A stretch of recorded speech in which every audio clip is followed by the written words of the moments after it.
Joe Jackson's family is already squabbling over who will pay for the musical powerhouse's funeral, a source close to the family has revealed. A family insider shared that the 89-year-old's granddaughter Paris and daughter Janet have been arguing over who will pay for the arrangements, adding to the bad blood that already exists between them. Janet has said she'll pay for it because she believes Paris paying for it would be an embarrassment to the family, the insider told Radar Online. Part of the problem stems from how the two view the patriarch. Paris believes her grandpa is a legend and should be treated as such, the source said of the 20-year-old. Meanwhile, the 52-year-old Janet still had a terrible relationship with him, though it wasn't shown in public, a different source added. The bad blood between the two has been tangible as of late, with Paris speaking out, last month, about being snubbed over an invite to the Billboard Music Awards where Janet was receiving an Icon Award. Joe was apparently not a fan of the feuding, as he once said, "Too many folks fight against this family, we don't need to fight with each other." And according to the source, the patriarch had been hopeful he'd continue on with life instead. He wasn't ready to go. He wanted to be around till his 90th. The source said. Joe Jackson passed away on Wednesday at the age of 89. The patriarch was the driving force behind the hit 1970s band the Jackson 5, as well as the man who helped shape the image of his son Micheal Jackson and his daughter Janet, both who turned into global superstars. And soon after news broke that Joe had died from pancreatic cancer, Michael's son Prince, aged 21 and Paris' older brother, took to Instagram to share a touching tribute for his grandfather. Prince was seen with Joe in a group photo that looked to have been taken in the past few years. The caption began, "This man is and always will be an example of sheer willpower and dedication." And in what could be seen as a nod to Joe's reputation as a driven man who pushed his kids to succeed, Prince said, "He didn't choose the path that was the easiest, but he chose the path that was best for his family." And then the college student noted that Joe did serve as a role model. "You taught me to take pride in the Jackson name and what it really means. You taught me dedication in the face of adversity, and most of all you showed me strength and fearlessness. There is and never will be someone like you." The ending of his passage was tender, making it clear the two had a strong bond. "Fly free and until we meet again, the Hawk." Prince's father Michael, who had the monster hits Thriller, Beat It and The Man in the Mirror, died on June 25, 2009. After his shock passing, Prince went to live with his grandmother Catherine along with Paris and Blanket. He also spent plenty of time with Joe. Joe's other famous daughter, LaToya Jackson, shared a tweet about her father. "I will always love you," she wrote. "You gave us strength.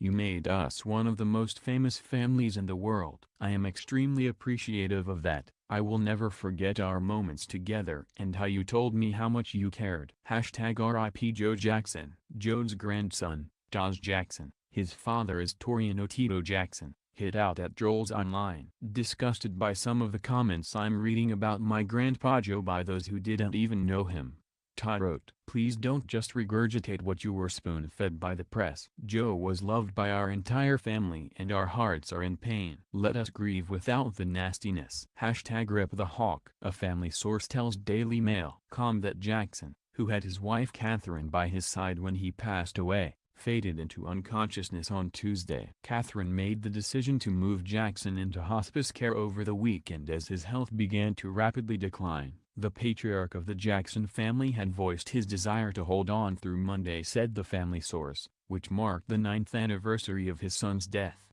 Jackson and his wife had been living apart for the past few years following a tumultuous 69-year relationship during which Jackson fathered a love child, had multiple affairs and was accused of abusing the couple's children. Jackson had been ailing for months, but took a turn for the worse in the past 2 weeks according to sources close to the family. His famous family all clambered to be by the bedside of the sickly father of 11, but Jackson's handlers allegedly barred senior family members from visiting him, including his wife Catherine and oldest child Ruby. For 4 days, his sons and daughters were locked in heated discussions, unsure what was going on and pleading to see their father. Daily Mail.com later learned that following an emergency Jackson family meeting and desperate pleas to Jackson's manager, Charles Coupet, family members were finally granted access to the octogenarian last Tuesday night.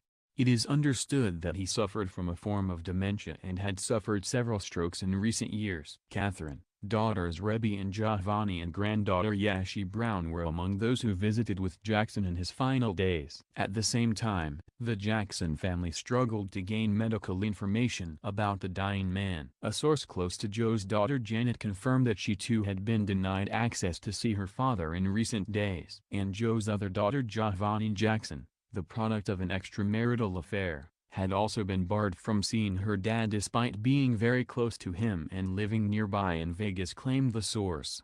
Jackson's son Jermaine confirmed the odd situation when approached by Daily Mail. No one knew what was going on. We shouldn't have to beg, plead, and argue to see our own father, especially at a time like this, he said. We have been hurting. We were not being told where he was and couldn't get the full picture, even from the doctor. My mother was worried sick. Jermaine, 63, added at the time, he's very frail. He doesn't have long. The family needs to be by his bedside. That's our only intention in his final days. It's what any family would want. But some people around him think they know better. And they don't. Jackson guided his children to unprecedented success as the Jackson 5 after his own attempt at stardom did not pan out with his band the Falcons. Prior to that, Jackson had attempted to forge a career as a professional boxer after his 1949 wedding to Catherine. He was born Fountain Hill, Arkansas just 1 year before the Great Depression to Samuel Jackson, a university professor who was the son of a slave. He was the oldest of 5 children, and at the age of 12 moved to California with his father when his parents split. His mother and other 4 siblings all moved to Chicago, with Jackson later joining them at the age of 18 when his father remarried. That is when he began to pursue boxing, having dropped out of high school, and was briefly married to another woman before divorcing her and then pursuing a relationship with Catherine Screws. The two married soon after and he got a job at Inland Steel as a crane operator. 1 year later, the couple had their first of 10 children, daughter Rebbe. It was in the early 1960s that he began to create what would become the Jackson 5, which initially consisted of his 3 eldest sons, Jackie, Tito, and Jermaine.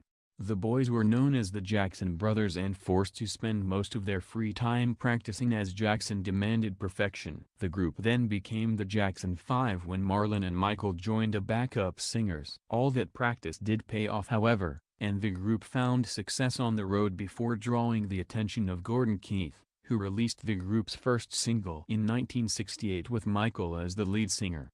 That was the beginning of the group's ascent, which all culminated with the boys being signed to Motown Records and the release of their first album, Diana Ross Presents the Jackson 5. The support of that A-list singing star catapulted the group, whose hits included ABC, I'll Be There and I Want You Back. By the time the family was living in California, and after 6 years with Motown, the boys signed an even more lucrative deal with Epic while Jackson began to send his 3 daughters Rebbe, Janet and LaToya out on the road to perform. Janet's ascent began in 1982, and for the next 2 decades she was a fixture on the pop charts alongside her brother Micheal, who had gone solo by that point.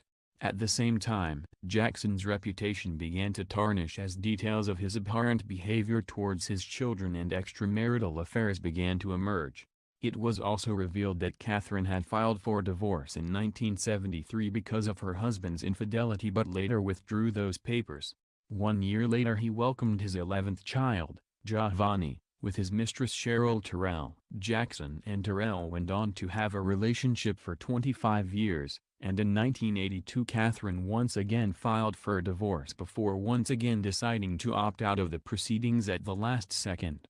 In 1993, Jackson suffered perhaps the most devastating blow of his life and career when Micheal appeared on Oprah Winfrey's eponymous talk show and went into great detail about the emotional and physical abuse he endured during his youth.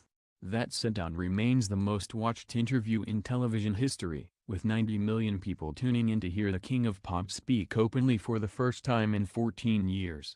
It would also be one of his last interviews, as he retreated from the public eye soon after in the wake of allegations that he had sexually molested young boys.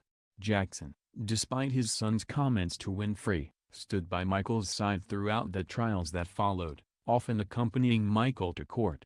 In 2002 he was also inducted into the Rock and Hall of Fame as the best entertainment manager of all time. Janet also paid tribute to her father just a few days ago at the Radio Disney Awards, where she was honored. "My father, my incredible father drove me to be the best I can," said Janet, who recently welcomed her first child last year, son Nissa Almana.